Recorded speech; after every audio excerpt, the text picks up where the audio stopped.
Pues vamos a empezar un poco con lo que sería la segunda parte de este tema de las vanguardias, ¿de acuerdo? Por lo menos de las cosas que os voy a explicar por aquí. Vale, hoy vamos a ver un poco lo que es la vanguardia en España, muy poquito vamos a ver de eso, y digamos lo que supuso la generación del 27 dentro de la literatura española, que es muy importante, ¿de acuerdo? Yo digo, realmente la generación del 27 tenemos que encajarla dentro de este movimiento de vanguardias, aunque ellos, ahora veremos por qué, no son propiamente una vanguardia, aunque ellos sean los autores más vanguardistas que se me puede ocurrir, al menos en España. ¿De acuerdo? Bueno, pues vamos a ello. Vale. Lo primero que tenéis que tener en cuenta es lo que las vanguardias apenas van a penetrar en España. ¿Por qué? Pues porque España, digamos que estaba un poco aislada de todo lo que eran las corrientes europeas, entre otras cosas, pues bueno, pues por el tema de la pérdida de las colonias y demás, que había hecho que un poco la sociedad española se ensimismase mucho y no prestase prácticamente atención a lo que había fuera. Sin embargo, digamos, las vanguardias fueron tan importantes a todos los niveles que lógicamente tuvieron que tener alguna repercusión aquí en España, a pesar que además algunos de los autores de la última prevanguardia, por ejemplo, que es el cubismo, de los tres autores que normalmente se citan, dos, que son Juan Gris y el gran Pablo Picasso, eran españoles, ¿de acuerdo? Por lo tanto, digamos que sí que había un cierto contacto con ellas. Pero en cuanto a la literatura, realmente no va a entrar. ¿Por qué? Pues porque sí que todavía generaciones de autores anteriores, pues por ejemplo, la generación del 98 sigue en plena producción, de hecho de esta época Unamuno va a publicar quizás sus mejores obras, Valle Inclán también, incluso un autor como Pérez Galdós continúa vivo, sigue trabajando y haciendo algunas obras importantísimas, y eso hace que, digamos, todo lo que son las innovaciones van a entrar más despacio. ¿De acuerdo? Pero sin embargo, insisto que aquí España no fue impermeable a las vanguardias.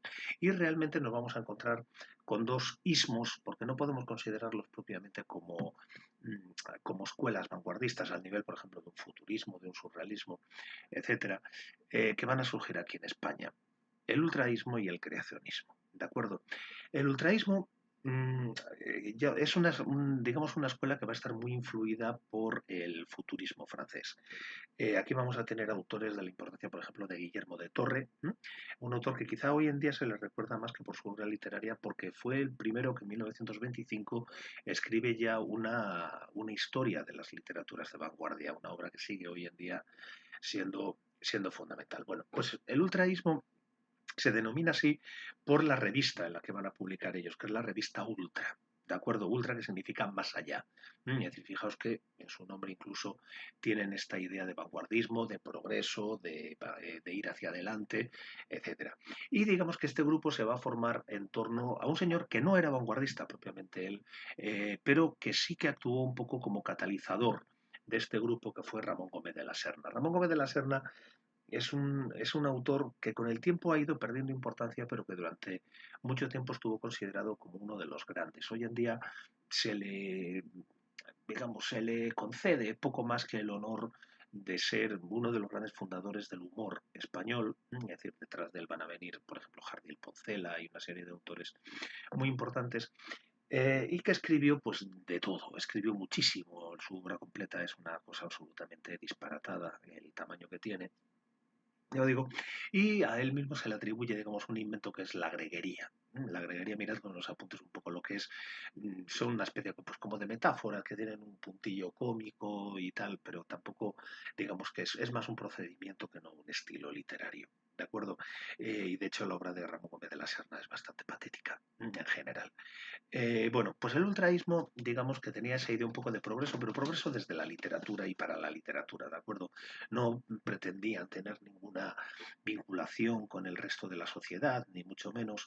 Yo digo, a pesar de que ellos provenían quizá de la que más pretendía cambiar la sociedad, que es el futurismo italiano. ¿De acuerdo?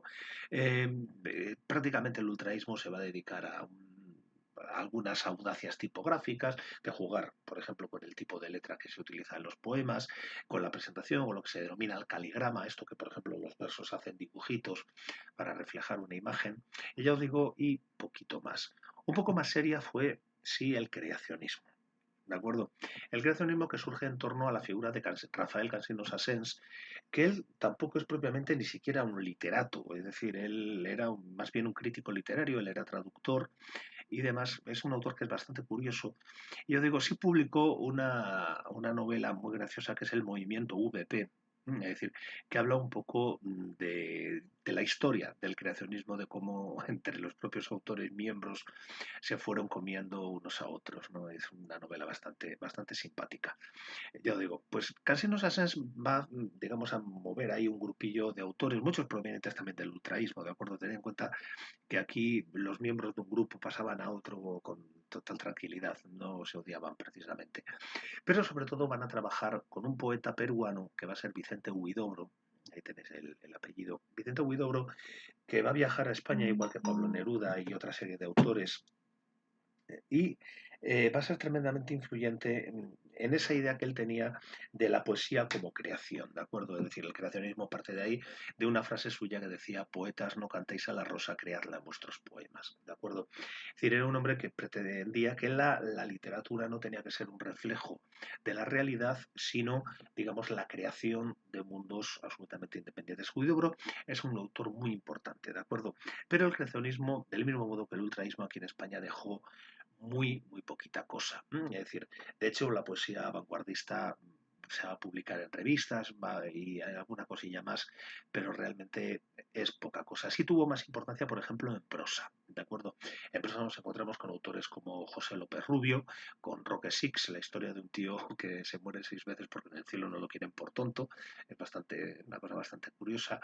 Este otro, Mauricio Bacarice con Los terribles amores de Agliberto y Celedonia, una novela magnífica, y luego uno que nunca me acuerdo del nombre, que es el autor del, vaya, el Blocao, es decir, que es el autor de La Venus Mecánica. Tenéis el nombre en los apuntes, ahora mismo no lo recuerdo y no me apetece andar mirándolo. Es que tiene un apellido de estos, un nombre y un apellido de estos polacos, Julio Rodríguez o José Fernández, algo así, ¿de acuerdo?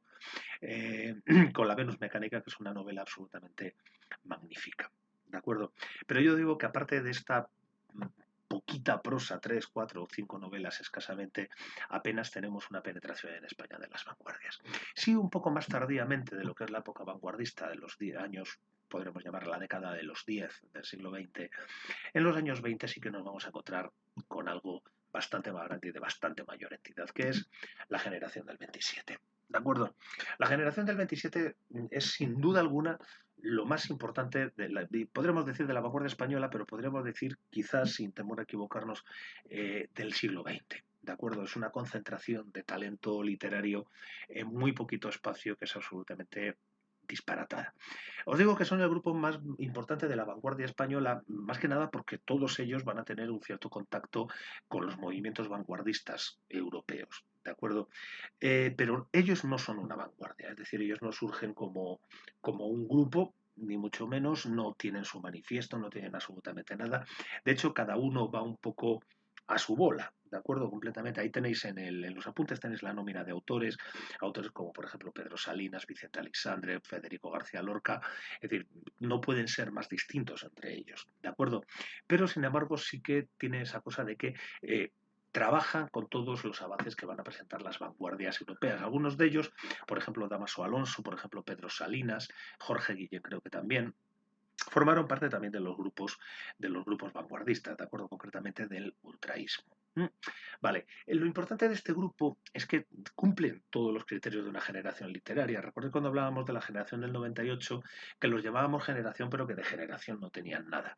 Aquí sí que tenemos a un grupo, digamos, que van a empezar a trabajar pues prácticamente cuando la generación anterior está prácticamente agotada, no del todo, eso también es cierto, pero está prácticamente agotada.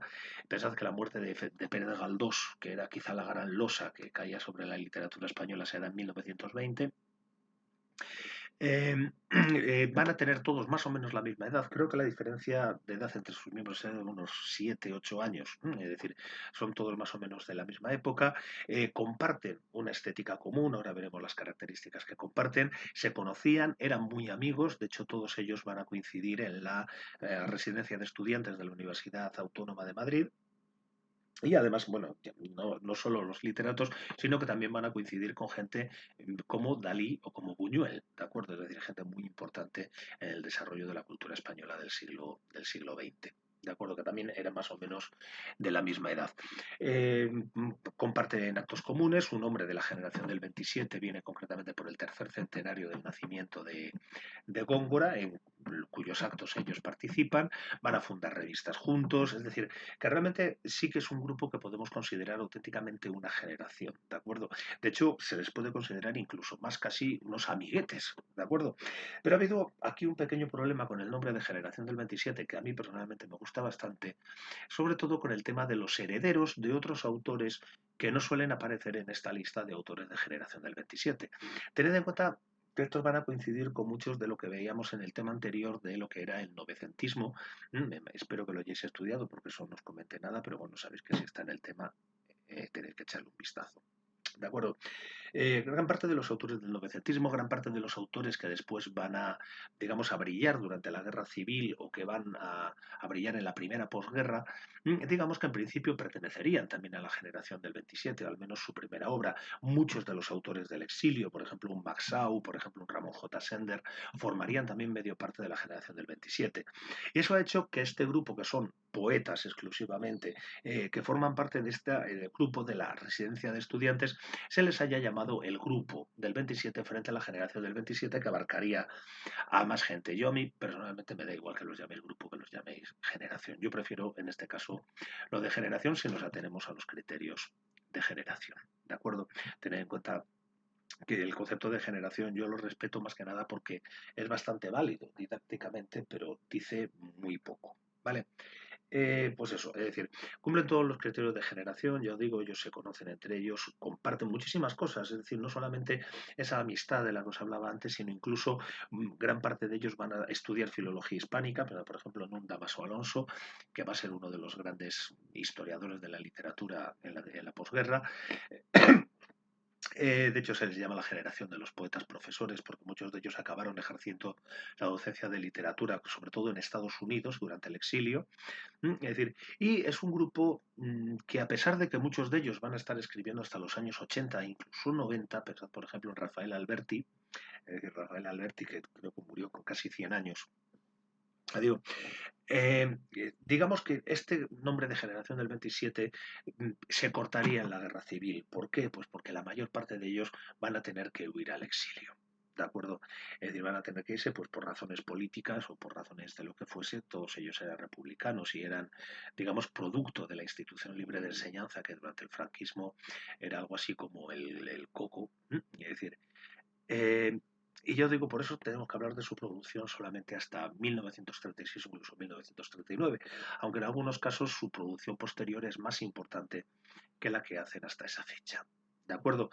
Pensad que algunos incluso no pasan del 36, como García Lorca, porque lo fusilaron al pie de un olivo. Es decir, por cierto, de Lorca me gustaría que os estudiaseis la parte correspondiente de los apuntes a él, ¿de acuerdo? Porque en las tareas os pondré un poema o un trozo de una obra de teatro para que veáis un poco el estilo de este autor.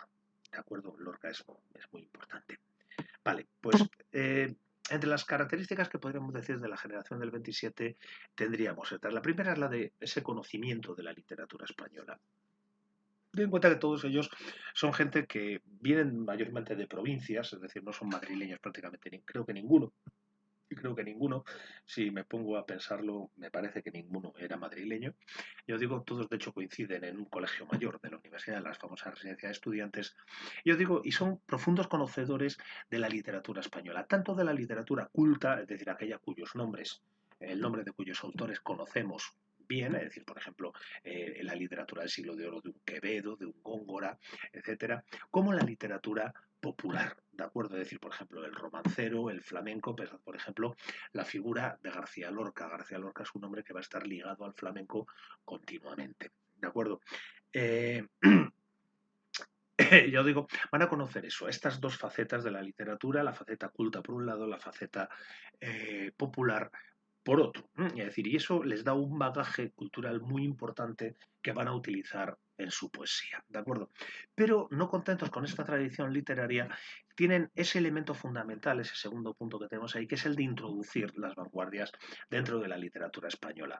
Ya habíamos dicho que en la década de los 10, principio de los 20, habíamos tenido sus ultraístas, habíamos tenido a sus creacionistas en la literatura española que habían intentado introducir este tipo de cosas. Sin embargo, van a ser realmente estos autores del 27 quienes las introduzcan de verdad.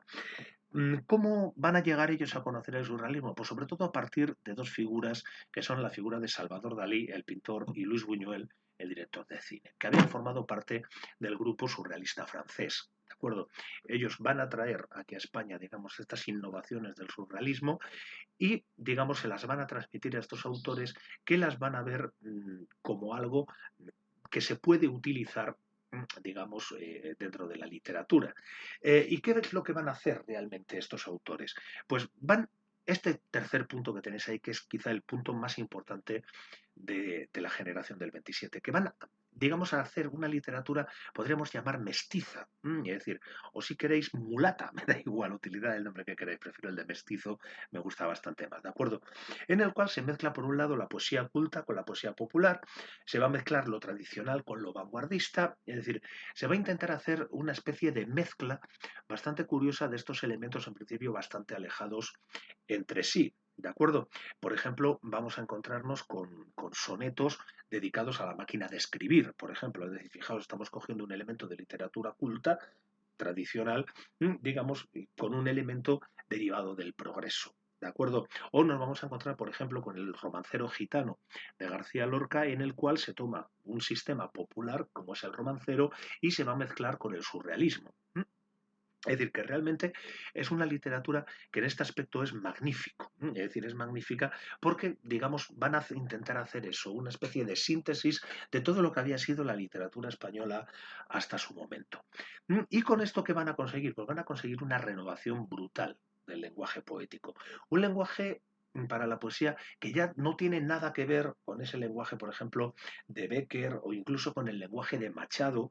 Es decir, que les empieza a parecer un poquito, digamos, como prosaico, es decir, les parece algo excesivamente popular, excesivamente comprensible, y van a tender a un lenguaje bastante más complicado, a lo que se ha llamado la deshumanización de la poesía. Ahí me parece un término que es bastante peyorativo, este de deshumanización, eh, pero que, digamos, nos resulta válido en cuanto que si lo entendemos en cuanto al alejamiento del lenguaje poético, del lenguaje, digamos, de la gente normal. ¿De acuerdo?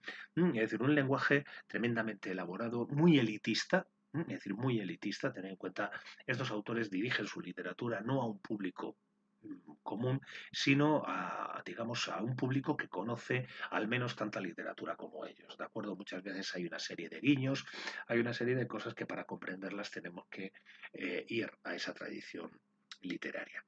Y finalmente tendríamos la aparición de nuevos temas. Bueno, no nuevos, ¿de acuerdo? Porque ten en cuenta que la literatura lleva toda la vida hablando de los mismos temas, según Borges, la muerte y el amor. Pero sí van a volver a aparecer algunos temas que habían ido desapareciendo. Por ejemplo, el tema de la amistad. El tema de la amistad sí que se puede considerar casi nuevo. No había aparecido apenas en la literatura, ellos van a tratarlo muy a menudo. El tema del amor. El tema del amor va a volver nuevamente a la literatura. Recordad, os decía en el novecentismo que prácticamente este tema quedaba eliminado y se había sustituido por digamos, por el erotismo. Es decir, ellos van a volver a tratarlo, pero además estos temas, incluso el tema del amor, que es un tema, digamos, de toda la vida, ellos van a tratarlo desde una perspectiva innovadora, ¿no? Es decir, no van a hablar, no son el típico poema de amor, te quiero, o me has dejado, que mi alcoba está vacía, mis sábanas están frías, lo típico, ¿no?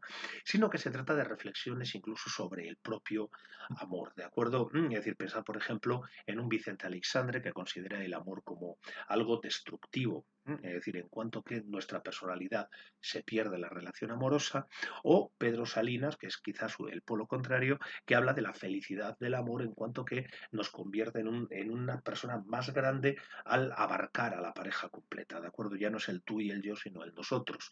O incluso la aparición del tema del amor homosexual, algo que no había aparecido nunca en la literatura española, bueno, ni en la española ni en ninguna. ¿de acuerdo? Es decir, el tema del amor homosexual, por ejemplo, en autores como García Lorca, como Luis Cernuda, ¿de acuerdo? Va a ser un tema bastante importante. ¿Mm?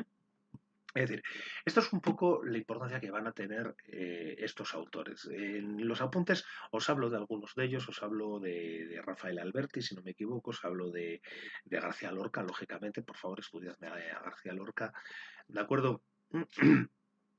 Eh, pero yo digo, todos los autores, digamos, de esta generación son dignos de tenerlos más o menos en cuenta. Normalmente estudiamos a Lorca. Lorca fue quizá el gran problema que tuvieron estos autores, que, digamos, el mito Lorca ha acabado comiéndose un poco a todos los demás. Y, por ejemplo, incluso a un premio Nobel como es Vicente Alexandre, hemos llegado a asumirle ahí en un olvido bastante importante. Pero hay poetas geniales, como por ejemplo Pedro Salinas, cuya lectura os recomiendo, sobre todo su poesía amorosa, que es absolutamente magnífica, Rafael Alberti, con sus altos y sus bajos, pero esa reflexión sobre la vida como camino y demás, de intentar llegar a algún sitio, son autores realmente importantes. Luego está Luis Cernuda, con ese cabreo continuo que él tenía, era una persona bastante llamativa.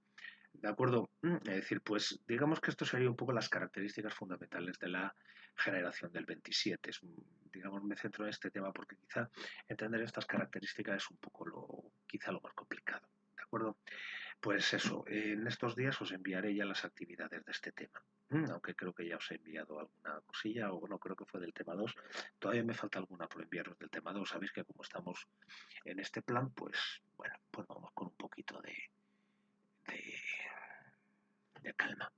Vale, chicos, venga, pues seguid bien y en el próximo vídeo nos veremos. Por cierto, seguiré subiendo vídeos de estos del camino hacia las vanguardias, ¿de acuerdo? Que no haya subido estos días no quiere decir que no vaya a ello. Tened en cuenta que con unas informaciones y con otras nos tienen auténticamente locos ya a los profesores. ¿De acuerdo? Venga, chicos, un abrazo.